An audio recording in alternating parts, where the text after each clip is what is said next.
Good evening, this is Timothy.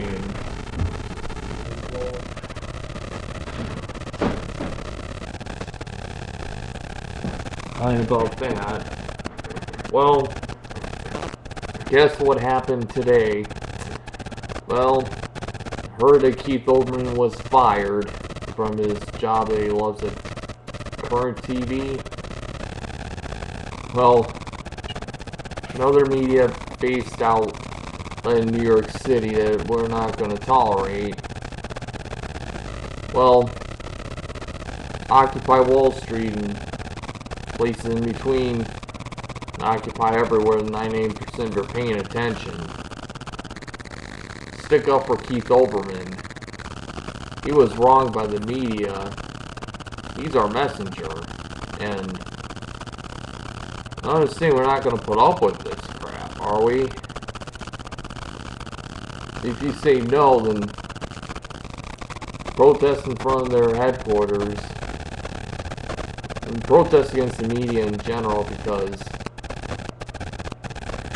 there's no excuse for what they just did to Keith Olbermann. I mean, he's on our side of the 98%. He's not with the 1% by any means. So, well, as long as you're in New York, then go ahead and do your damage, do your thing.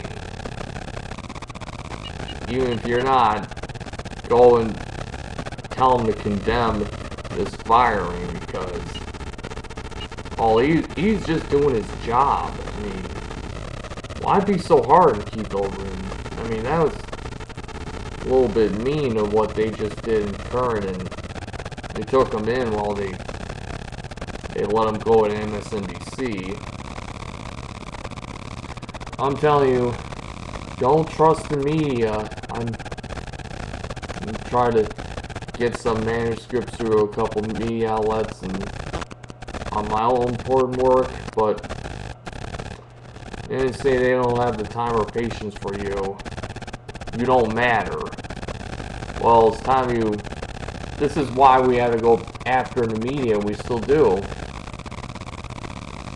Please, with the grace of God, get after the media. The media, just like with Fox News and MSNBC and CNN, they don't listen to you. I'm lucky that Fox News, the New York Times, and the LA Times have, but that's just a few. But sometimes they'll admit to something, they'll admit everything. They'll accept nothing.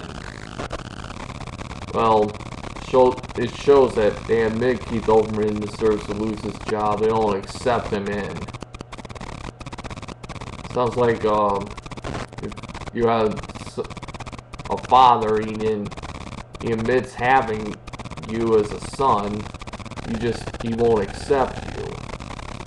Well, it's just like that. They admit it, but they don't accept it. Condemn this firing Keith Olbermann and do what's right. And oh yeah, with still going on with the Trayvon Martin case, let's just hope that the arrest of domestic violence of George Zimmerman's enough to put him in jail. If not, then we're still pretty mad. Arresting him for domestic violence is nothing. Arresting him for murder is everything. So arrest him for George Zimmerman for murder and do anything to get Keith Olbermann's job back. We need him on our side of the 99%. Okay. Again, solidarity, everyone. And yes, thank you, Wisconsin, for going ahead and recalling Scott Walker. Let's hope we succeed in that. He needs to be recalled. No more from Scott Walker. Goodbye. Go to hell. Where you belong. Well, everyone, other governors, don't worry about it, but Scott Walker, he has to go. And just be grateful for what you got and just continue on trucking. They'll admit, but they don't accept. Remember those words. And thank you.